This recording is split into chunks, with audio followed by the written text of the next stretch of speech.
ಶ್ರಾವಣ ಮಾಸದ 2ನೇ ಶುಕ್ರವಾರದಂದು ವರಮಹಾಲಕ್ಷ್ಮಿ ಹಬ್ಬವನ್ನು ಆಚರಣೆ ಮಾಡ್ತಿದ್ದಾರೆ. ಇವತ್ತು ಸಹ ವರಮಹಾಲಕ್ಷ್ಮಿ ಹಬ್ಬನ ವಾಣಿಜ್ಯ ನಗರಿ ಹುಬ್ಬಳ್ಳಿಯಲ್ಲಿ ಭಾಳ ಸಡಗರ ಸಂಭ್ರಮದ ಆಚರಣೆ ಮಾಡ್ತಿದ್ದಾರೆ.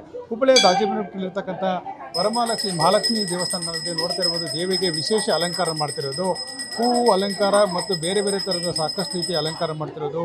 ದೇವಿಯ ಸಾಕಷ್ಟು ಶಕ್ತಿಯುಳ್ಳ ಮತ್ತು ಮಹಾತ್ಮೆ ಮತ್ತು ಐತಿಹಾಸಿಕ ಚರಿತ್ರೆ ಇರತಕ್ಕಂಥ ದೇವಿಯಾಗಿದ್ದಾಳೆ. ಇಲ್ಲಿ ಕೇವಲ ಹುಬ್ಬಳ್ಳಿ ಅಷ್ಟೇ ಅಲ್ಲ, ನಾಡಿನ ವಿವಿಧ ಕಡೆಯಿಂದ ಭಕ್ತಾದಿಗಳು ಬರ್ತಾರೆ.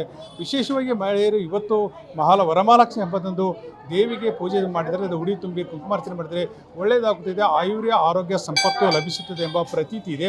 ಆದ್ದರಿಂದ ಸಾಕಷ್ಟು ಮಹಿಳೆಯರು ಬೆಳಗ್ಗೆಯಿಂದಲೇ ಇಲ್ಲಿ ಬರ್ತಾ ಇದ್ದಾರೆ. ನಾವು ಇವತ್ತು ನೋಡ್ತಾ ಇರ್ಬೋದು, ಪೂಜಾರಿಗಳ ಈ ಹಬ್ಬವನ್ನು ವಿಶೇಷವಾಗಿ ಬಂದಂಥ ಮಹಿಳೆಯರಿಗೆ ಉಡಿ ತುಂಬತಕ್ಕಂಥ ಕೆಲಸವನ್ನು, ಅವರಿಗೆ ಪೂಜೆ ಕೈಂಕರ್ಯಗಳಲ್ಲಿ ಭಾಗವಹಿಸಿದ್ದು, ಅವ್ರನ್ನ ಸಾಕಷ್ಟು ರೀತಿಯ ಕಾರ್ಯಕ್ರಮ ಮಾಡ್ತಿರೋದು ನಾವು ಈಗ ಸ್ವತಃ ಈ ಒಂದು ದೇವಸ್ಥಾನದ ಪೂಜಾರಿಗಳಿದ್ದೀರ ಮಾತನಾಡು ಸನ ಯಲ್ಲಪ್ಪ ಅವರು. ಇವತ್ತು ವರಮಹಾಲಕ್ಷ್ಮಿ ಹಬ್ಬ ಯಾವ ರೀತಿಯ ಪೂಜಾ ಕೈಂಕರ್ಯಗಳಿದೆ ಅಂತ? ಎಲ್ಲರಿಗೂ ನಮಸ್ಕಾರ. ವರಮಹಾಲಕ್ಷ್ಮಿ ಹಬ್ಬದ ವಿಶೇಷವಾಗಿ ಎಲ್ಲರಿಗೂ ಶುಭಾಶಯವನ್ನು ಹೇಳ್ತಾ, ವರಮಹಾಲಕ್ಷ್ಮಿ ಬರೀ ಲಕ್ಷ್ಮಿಗೆ ಪೂಜೆ ಮಾಡಬಾರ್ದು. ಇವತ್ತು ಲಕ್ಷ್ಮಿ ಜೊತೆ ವಿಷ್ಣುವಿನ ಕೂಡ ಪೂಜೆ ಮಾಡಿದೆ ಅಂದರೆ ಇವತ್ತು ಪೂರ್ಣ ಆಗತ್ತೆ. ಯಾಕಂದರೆ ವರಮಹಾಲಕ್ಷ್ಮಿ ಆ ಲಕ್ಷ್ಮಿ ಕಡೆಯಿಂದ ವರವನ್ನು ಪಡೆದ ದಿವಸ ಇದು, ತನ್ನ ಪತಿ ವಿಷ್ಣು ಕಡೆಯಿಂದ ವರವನ್ನು ಪಡೆದ ದಿವಸ ಇದು. ಆಗಿರುವುದರಿಂದ ಬರೀ ಲಕ್ಷ್ಮೀ ಪೂಜೆ ಮಾಡಬಾರ್ದು. ಲಕ್ಷ್ಮಿ ಜೊತೆ ವಿಷ್ಣುವಿಗೆ ಜೊತೆಗೆ ಪೂಜೆ ಮಾಡಿದರೆ ಇವತ್ತು ಪೂರ್ಣ ಪೂಜಾ ಆಗುತ್ತೆ. ಮತ್ತು ಕಳಶ ಇಟ್ಟು, ಅಂತರಕಾಯಿ ಇಟ್ಟು, ಹಣ್ಣು ಕಾಯಿ ಎಲೆ ಅಡಿಕೆ ಆಮೇಲೆ ಅರಶಿಣ ಎಲ್ಲವನ್ನು ಇಟ್ಟು ಪೂಜಾ ಮಾಡಿದರೆ ಅದು ಪೂರ್ಣ ಆಗುತ್ತೆ. ಈ ವರಮಹಾಲಕ್ಷ್ಮಿ ಹಬ್ಬದ ಇತಿಹಾಸ ಮಹತ್ವ ಬಗ್ಗೆ ಹೇಳೋದಾದ್ರೆ, ಇದರ ವಿಶೇಷತೆ ಬಗ್ಗೆ, ವರಮಹಾಲಕ್ಷ್ಮಿ ಹಬ್ಬದ ವಿಶೇಷತೆ ಬಗ್ಗೆ ಹೇಳೋದಾದ್ರೆ, ವಿಶೇಷ ಏನಪ್ಪ ಅಂದರೆ ಅದೇ ಸರ್, ಲಕ್ಷ್ಮಿ ತನ್ನ ಪತಿ ವಿಷ್ಣು ಕಡೆಯಿಂದ ವರವನ್ನು ಪಡೆದಿರೋದು. ಅಂದ್ರೆ ಭಾಳ ಏನಪ್ಪ ಅಂದ್ರೆ ನಾವು ಏನಂತೀವಿ, ಎಂಗೇಜ್ಮೆಂಟ್ ಅಂತ ದಿವಸ ಇದು, ನಿಶ್ಚಿತಾರ್ಥ ಅಂತ ದಿವಸ ಅದು. ಹಾಗಿರೋದ್ರಿಂದ ಇವತ್ತು ಖುಷಿಯಾದ ದಿನ.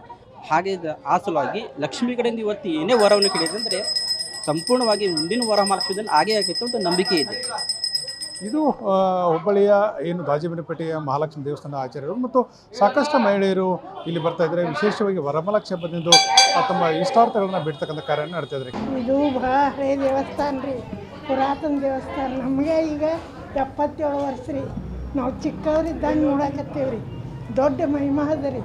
ಯಾರು ನಂಬಿ ಬರ್ತಾರೆ ನೋಡ್ರಿ. ವರಮಹಾಲಕ್ಷ್ಮಿ ಪೂಜೆ ಇದೆ, ಪೂಜೆ ಮಾಡಿದ್ರಿ? ಇವತ್ತು ವರಮಹಾಲಕ್ಷ್ಮಿ ಪೂಜೆ ರೀ. ಮನೆಯಲ್ಲಿ ಎಲ್ಲ ಪೂಜೆ ಮಾಡಿ, ಇಲ್ಲಿ ದೇವಿಯ ಅನುಗ್ರಹ ಮಾಡಿ, ಉಡಿ ತುಂಬಿ ದೇವರ ಅನುಗ್ರಹ ತಗೊಂಡು ಹೋಗ್ತೇವೆ. ಪೂಜೆ ಯಾವ ರೀತಿ ಮಾಡಿದ್ರಿ?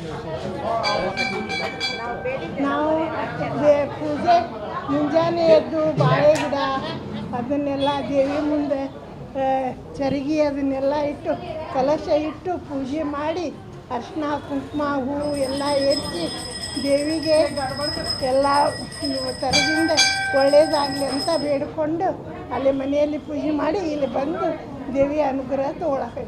ಈ ದೇವಿ ಬಹಳ ವರ ಕೊಡೋರು, ನಂಬಿ ಬಂದವ್ರು ಕೈ ಬಿಡೋದಿಲ್ಲ. ಮಹಾಲಕ್ಷ್ಮಿ ಹಬ್ಬದ ಹಾರ್ದಿಕ ಶುಭಾಶಯಗಳು. ಇವತ್ತು ಮುಂಜಾನೆಯಿಂದ ನಾವು ಅಲ್ಲಿ ದೇವಿಗೆ ಅಭಿಷೇಕ, ಕುಂಕುಮಾರ್ಚನೆ, ಉಡಿ ತುಂಬೋದು ಎಲ್ಲ ಮಾಡ್ತಾಯಿದ್ದೀವಿ. ಮತ್ತೆಲ್ಲ ಮಹಿಳೆಯರು ಬಂದು ಬೇರೆ ಮಹಿಳೆಯರಿಗೆ ಎಲ್ಲರಿಗೂ ಉಡಿ ತುಂಬೋದು ಎಲ್ಲ ಮಾಡ್ತಾಯಿದ್ದಾರೆ.